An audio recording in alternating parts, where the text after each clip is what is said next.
आदरणीय व्यासपीठ, उपस्थित सर्व कविमित्र, माझ्या कवितेचं नाव आहे पीक. बाबा नेहमी म्हणायचे, पोरा पुस्तक वाच. बाबा नेहमी म्हणायचे, पोरा पुस्तक वाच.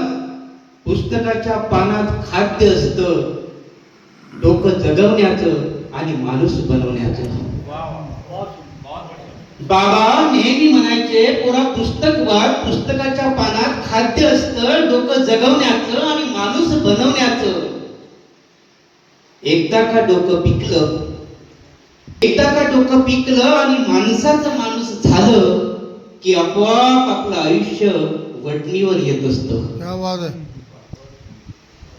जसा एखाद्या वावटळीत पालापाचोळा उडून जावा, जसा एखाद्या वावटळीत पालापाचोळा उडून जावा, तसा उडून जातो अविवेक आणि शेवटी उरतो फक्त विवेक. एखाद्या सुपीक जमिनीसारखा,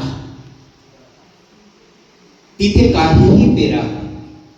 काहीही पेरा उगवत असतं सकस पीक. तिथे काहीही पेरा उगवत असतं सकस पीक आणि मिळत राहतं पौष्टिक आहार.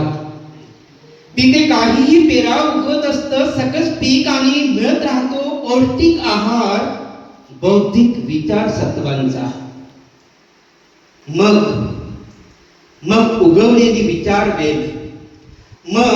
उगवलेली विचारवेल आयुष्याला कवेत घेत असते, फुलवत असते जीवनाला. मग उगवलेली विचारवेल आयुष्याला कवेत घेत असते, फुलवत असते जीवनाला. एखाद्या फुलत्या फुलासारखं आणि उडत्या फुलपाखरासारखं. खवळलेल्या समुद्रात हेलकावे खात मोठ्या हिमतीनं किनाऱ्याला लागलेल्या बोटीसारखं, किंवा वावटळीपासून वाचलेल्या वृक्षासारखं, अथवा सुपीक जमिनीसारखं खाली फक्त उडावी.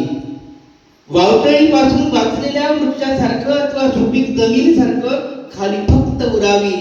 निर्मळ माती तसं. तिथे काहीही पेरा उगवते फक्त माणुसकी रूपी पीकच. तिथे काहीही पेरा उगवते फक्त माणुसकी रूपी पीकच. एखाद्या कर्मवीराने धर्मवीरासारखं.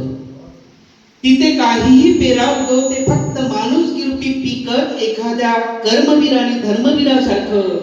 तावून सुलाखून निघालेल्या माणुसकीचं.